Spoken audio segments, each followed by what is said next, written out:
Hi, my name is Kristina Kitsos. I'm a registered nurse. I'm a skin expert and I work in medical aesthetics. Today I'm going to be helping one of my model clients extract a few little blackheads on her face. She has almost perfect skin, but when you look really closely, you can see that there are some pores that are clogged up, and if we don't get those blackheads out now, they will just grow and keep expanding those pores. So we are with the beautiful Michelle. She just got off the airplane last night from New York. And the truth came out. She told me that, actually she didn't tell me, I was in the other room and I overheard her talking to someone about having her makeup on still from your flight. Is that true? It might potentially be true.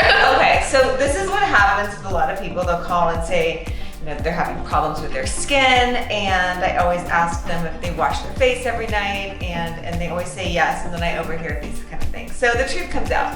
But that's okay, because we all slip up every now and then. And except for Kristina. Even though she has perfect skin, what you're gonna see is we're gonna kind of get in there and get some of these little baby blackhead guys out of there. Everyone needs their pores cleaned out every now and then. If you're really good about taking your makeup off and following the rules when it comes to skincare, then you don't need to get it done as often. Although it looks very simple what I'm doing, it's a little bit dangerous when you try to do these things at home, because what happens is most of the time people use too much force and they end up hurting the surrounding skin.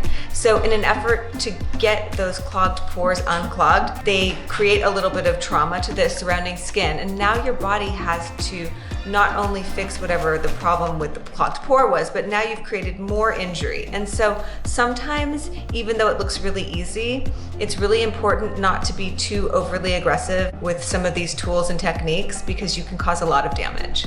So this tool, it's kind of cool, isn't it? But you're gonna see that it actually puts just enough pressure on either side of the pimple in order to get it to come out without doing damage to the surrounding skin.